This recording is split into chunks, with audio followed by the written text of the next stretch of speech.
Welcome to the C.S. Joseph Podcast. I'm your host, C.S. Joseph. Today's question, another INFP question. I love that we're getting a lot of INFP questions.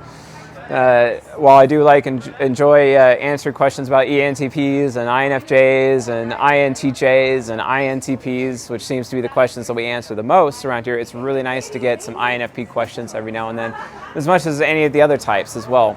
So I'd like to give special thanks to the Acolyte members who are asking questions and keeping up the variety as we continue to answer questions throughout for the Ego Hacker community. Again, if you want to be an Acolyte member and get your questions answered here on the YouTube and on the podcast, csjoseph.life/members, become a journeyman member, then upgrade to Acolyte from there. Or if you already are a journeyman, go to csjoseph.life/portal, and then upgrade to Acolyte and the Acolyte section on the portal.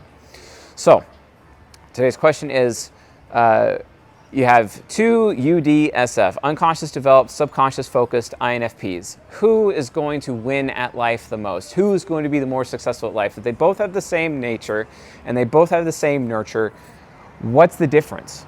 What is the one thing in their life that is going to make the other person more successful than the other? Which is really fascinating. They both want authority. They both want power in their lives. They both struggle with feelings of powerlessness. How do they do it? How do they get around it? They both have the same octagram, right? They both had a really hard upbringing, but then their adulthood is actually looking pretty good, and they're both full of hope because they're UDSF. UDSF represents the hope variant of the octagram from a neutral perspective. If you want to learn more about Octagram, we are doing an Octagram series right now on the 16 types, and that is behind our paywall at the Journeyman membership. Again, csjoseph.life/members. Check that out.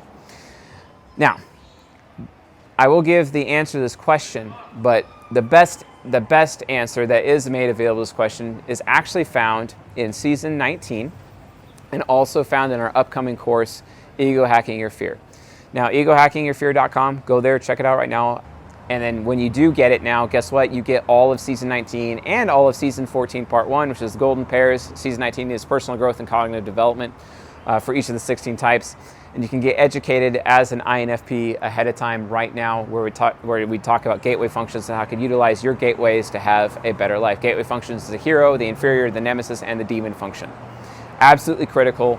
Check it out, because Ego Hacking Your Fear as a course is a direct sequel to our season 19 content. So check that out. It is made available for you.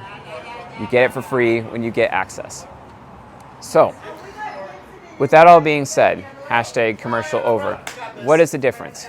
It really comes down to level of aspiration. Level of aspiration. Extroverted thinking, inferior.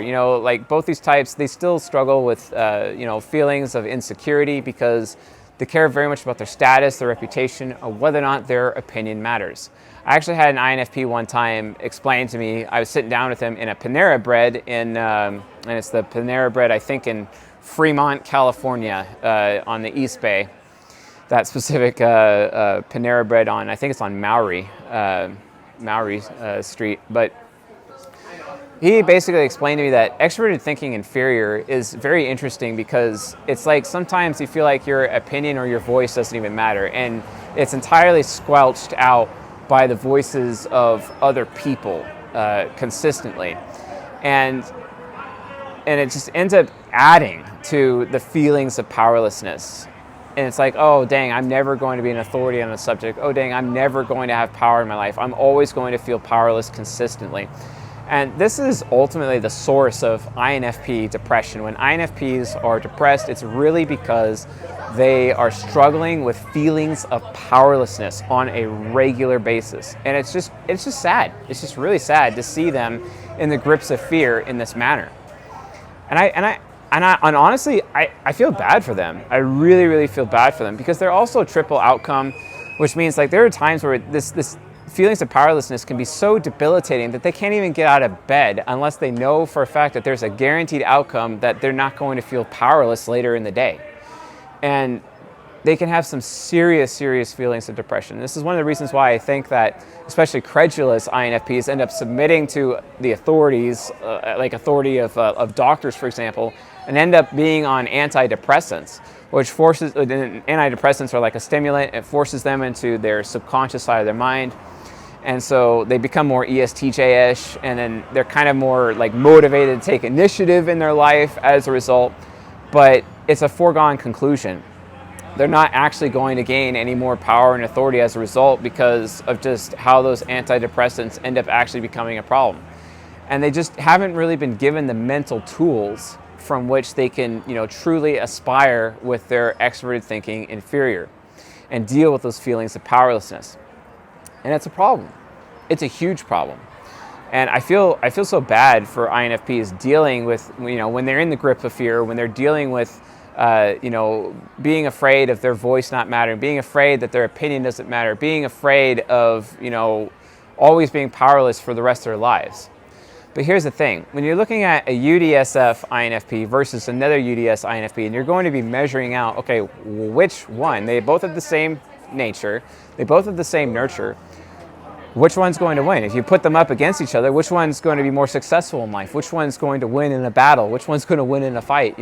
Well, it's really simple. It's really simple.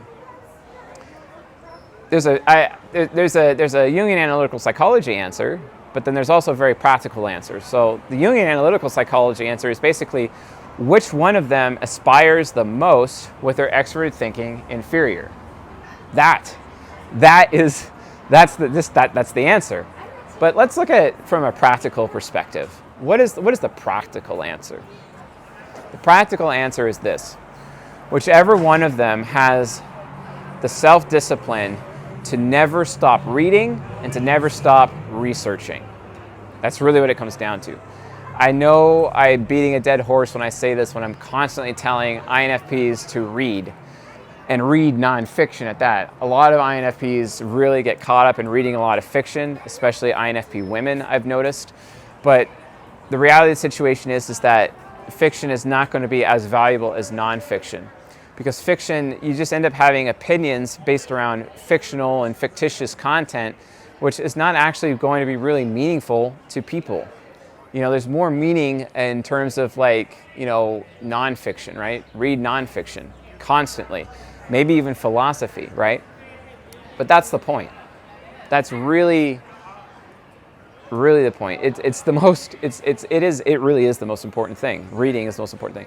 So you have UDSF INFP versus another UDS INFP. The one that is going to succeed the most is the one that reads the most, basically. The one that reads the most. Because by reading the most, what ends up happening is that they end up having the most valuable opinion in the room. And by having the most valuable opinion in the room, people will actually come to them and ask them their opinion. People will come to them and just be like, hey, how should I be thinking about this properly? You're obviously the most knowledgeable person in the room, right? And if the INFP really is the most knowledgeable person in the room, guess what? Those feelings of powerlessness, they go away. They're just not there anymore. There is no feelings of powerlessness anymore. They don't have to deal with it. There is no feelings of powerlessness. And that feeling of powerlessness, they'll never have to deal with it because everyone is constantly coming to them and seeking out their knowledge. Where the INFP is basically like this kind of oracle, that people go to on a regular basis. Every day, every single day. As you're this, stoic hermit that's floating above the waters, not being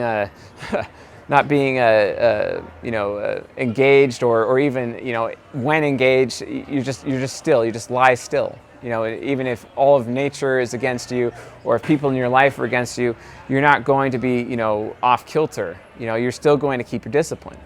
And you do that through reading. You do that through gaining as much knowledge as possible.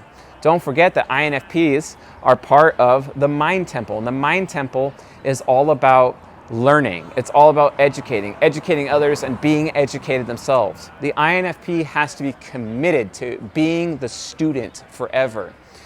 Because through being a student and constantly, endlessly reading for their entire lives and reading nonfiction, and books, get lots of books in. I'm definitely going to be going above 26 books read this year. Right now, I'm averaging 2 or 3 books a week right now. I'm just blazing through books like crazy, right? And my goal is 26 books a year. That's one book every 2 weeks, but I'm going to be well above that this year. And I'm very proud of myself for that. But imagine an INFP with that. Imagine, because they remember everything so well, their expert intuition can see all the patterns based on what they read, and they actually can gain some very powerful insight. And then as a result of having that powerful insight, because they basically become this oracle with the most valuable opinion in the room for other people in their lives, they'll never struggle with feelings of powerlessness ever again. They'll never have to deal with that depression ever again. And that's great. That's amazing. And then as a result, not only have they become authorities on these subjects that they've read, they actually gain even more authority because they're able to see how these different subjects intertwine with each other as a result of understanding patterns extracted by their expert intuition parent. And then their parent function and their intuition is able to see how different subjects, even though they are entirely unrelated, how they actually do relate. And that creates an even higher layer of insight, an even higher layer of knowledge. And that's that specialized knowledge. That is what makes them the most valuable person in the room. That means that their voice would never be squelched out because they have people coming to them asking them for their voice. And their voice carries the most weight. Their voice is the most meaningful. And then as a result, they are authority on all those subjects in which they've read, but they are authority on subjects that go beyond those subjects they've read because they've realized that there's new subjects out there based on what they've already read. I know I talk a lot about Robert Greene, but he did this with the 48 Laws of Power in all of his books, all of those. He is the best example of an INFP who has actually done this, right? I know I talk about him, and I know you guys want other examples of INFPs, but he just is the best example. Learn by his example. Follow his example on this. Become powerful, become an authority on various subjects, and become authority, and then as a result, become an authority on meta subjects. Subjects in between those subjects, because you can read between the lines. And no one can do it better than an INFP. So if you're feeling powerless, it's because you're not very well read. There's nothing more powerful than a well-read INFP. There's nothing more powerful than that. So when you have two UDSF, hopeful INFPs out there, the one who will be more successful is the one who has read the most. Very simple, and that's just a fact. That's the truth. So anyway, folks, thanks for watching and listening, and I'll see you guys in the next episode.